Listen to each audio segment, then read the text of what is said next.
Impak, jou volgepakte nuusprogram net op Pretoria FM. Die VF+ in Gauteng meen, hoewel die provinsie Suid-Afrika se ekonomiese hartland is hy besig om 'n kombinasie van lug, water en omgewingsbesoedeling te verstik. Ons sluit by Jaco Mulder aan, hy is 'n provinsiale wetgewer-lid van die VF+ en die voorsitter van die Gautengse Portefeulje Komitee vir Landbou, Landelike Ontwikkeling en Omgewingsake. Goeiemôre Jaco. Goeiemôre Estie. Sal jy die besoedelingskwessie in Gauteng asseblief vir ons beskryf? Wat het ons hiermee te doen nou?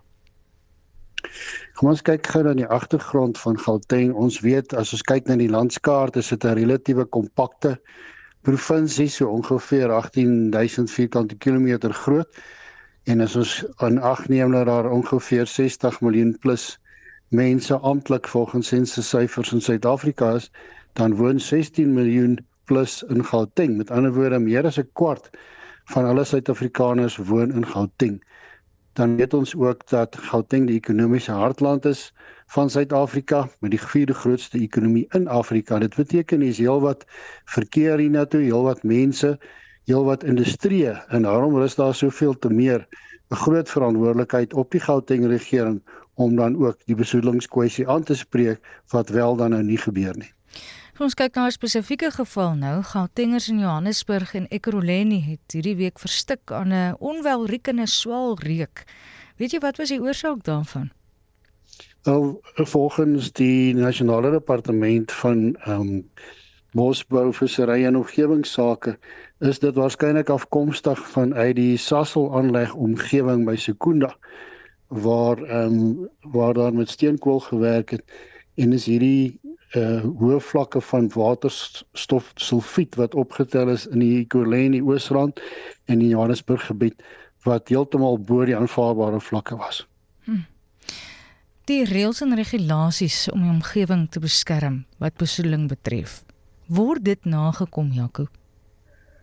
Dit word nie nagekom nie. Hier praat ons nou spesifiek oor lugbesoedeling. Dan wil ek ook 'n onderskeid tref oor waterbesoedeling.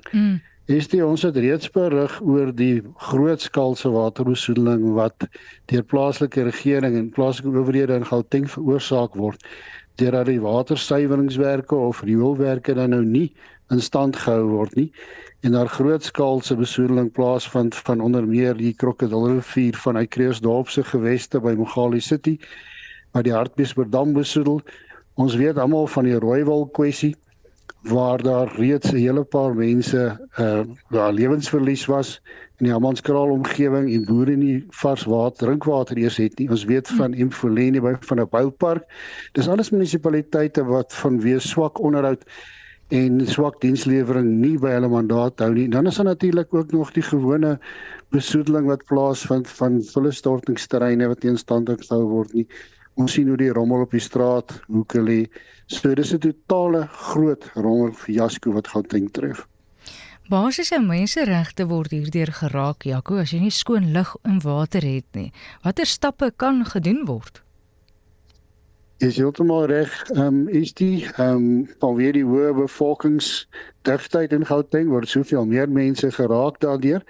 Ons moet die rol van politieke oorsig nie onderskat nie. Daar is 'n goeie rede hoekom daar 'n skeiding van magte in die Suid-Afrikaanse regeringsstelsel is, en politieke oorsig beteken dat 'n portefeulje komitee soos die wat ek nou hiervan voorsit, daar is 'n mandaat en 'n verpligting op ons om op te tree, om die uitvoerende gesag verantwoordbaar te hou, om toe te sien dat hulle plig uitvoer, en die hulle dan nie wel doen nie, om dan ook toe te sien dat daar opgetree word teen hulle. Ek wil tog net weer eens sê watter optrede word gedoen, Jaco, want luisteraars is moedeloos. Hulle hoor dat daar wel stappe gedoen moet word, maar ons sit steeds met besoedeling, ons sit steeds met vuil water. Ek kan getuig as voorsitter van hierdie portefeulje komitee, die roete wat ons geneem het sedert 2024 na die verkiesing, is naamlik dat ons al die munisipaliteite voor die komitee laat verskyn het, hulle burgemeesterskomiteelede en ook dan hulle munisipale bestuurders, ook om verslag doen oor die status van die besoedeling, en dat ons dit duidelik dan gevind het dat hulle nie voldoen nie. Verder het ons die provinsiale portefeulje komitee vir omgewingsake voor ons gehad, as ook die nasionale adjunkt minister. En dit is baie duidelik dat hulle nie hulle mandaat nakom nie. So wat die Gauteng Portefeulje Komitee nou doen in die tweede kwartaal vanjaar, gaan ons 'n spitsberaad hou as deel van ons oorsigrol om hierdie oorsigfunksie na 'n hoër vlak toe te neem om al die rolspelers. Ek praat van boere, ek praat van landboumense, ek praat van omgewingskundiges, grondeienaars, munisipaliteite, provinsiaal, nasionale departemente, almal voor stok te kry om die lig daarop te werp en om op 'n dringende basis te soek na 'n oplossing hiervoor, want dit moet nou gestuit word.